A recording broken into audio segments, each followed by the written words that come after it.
কোটা সংস্কারের দাবিতে বাংলাদেশের আন্দোলনে নেমেছে ছাত্র যুবরা। এই অবস্থায় ভারত তার প্রতিবেশী দেশে শান্তি সেনা পাঠানোর সম্ভাবনা নিয়ে কূটনৈতিক মহলে জল্পনা শুরু হয়ে গিয়েছে। কথায় আছে, পিপিলিকার পাখা গজায় মরিবার তরে। ভারতেরও পাখা গজিয়েছে মরিবার তরে। বাংলাদেশে চলমান ছাত্র আন্দোলনকে থামাতে এবার নিজেদের সেনাবাহিনীকে পাঠাতে চায় ভারত। হ্যাঁ, আপনি ঠিকই শুনেছেন। বাংলাদেশের ছাত্র আন্দোলনকে রুখতে ভারত তাদের সেনাবাহিনীকে পাঠানোর পরিকল্পনা করেছে। শান্তিবাহিনীর নামে ভারত বাংলাদেশকে নিজেদের নিয়ন্ত্রণে নেয়ার পায়তারা করছে। এই দাবিটি আমাদের নয়, বরং পশ্চিমবাংলার মিডিয়া এমনটাই বলছে। বাংলাদেশের ছাত্রদের জঙ্গিদের সাথে তুলনা করে সেনাবাহিনী পাঠানোর পরিকল্পনা করছে ভারত। বাংলাদেশকে দখল করতে ভারতের নতুন ফন্দি এটি। ছাত্র আন্দোলনকে পুঁজি করে কোন কূটকৌশল বাস্তবায়ন করতে যাচ্ছে ভারত? বাংলাদেশে ভারতীয় সেনা প্রেরণ নিয়ে কি বলছে পশ্চিমবাংলার মিডিয়া? আসুন তা দেখি। অগ্নিগর্ভ পরিস্থিতি ক্রমেই জটিল থেকে জটিলতর হচ্ছে বাংলাদেশে। কোটা বিতর্কে উত্তাল পড়শি দেশ। কোটা সংস্কারের দাবিতে বাংলাদেশের আন্দোলনে নেমেছে ছাত্র যুবরা। সেই আন্দোলন নিয়ন্ত্রণে আনতে সক্রিয় পুলিশ প্রশাসন। বাড়ছে মৃতের সংখ্যা। দেশ জুড়ে জারি হয়েছে কারফিউ। এই অবস্থায় ভারত তার প্রতিবেশী দেশে শান্তি সেনা পাঠানোর সম্ভাবনা নিয়ে কূটনৈতিক মহলে জল্পনা শুরু হয়ে গিয়েছে।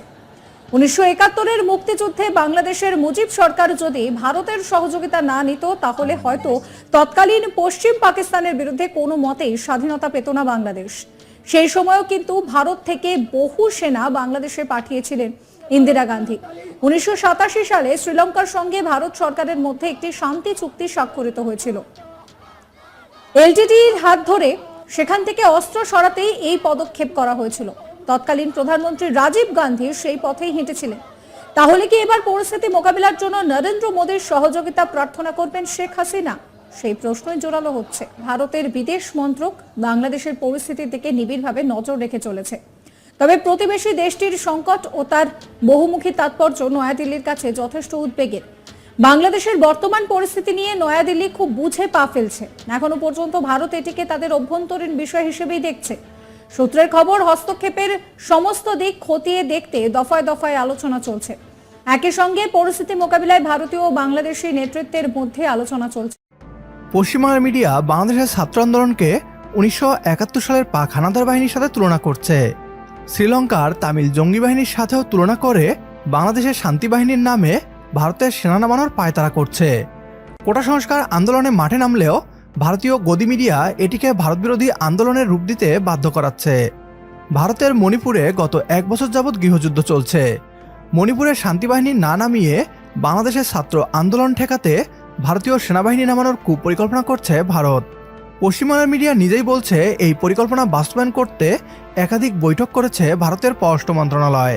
যদি ভারত বাংলাদেশের সেনা নামানোর দুঃসাহস দেখায়, তাহলে ছাত্ররা রাষ্ট্র সংস্কার বাদ দিয়ে 1971 সালের মতো আরও একবার দেশের স্বাধীনতা এবং সার্বভৌমত্ব নিশ্চিতে দরকার হলে আরও একটা স্বাধীনতার সংগ্রামে রক্ত দিবে বাংলার দামাল ছেলেরা।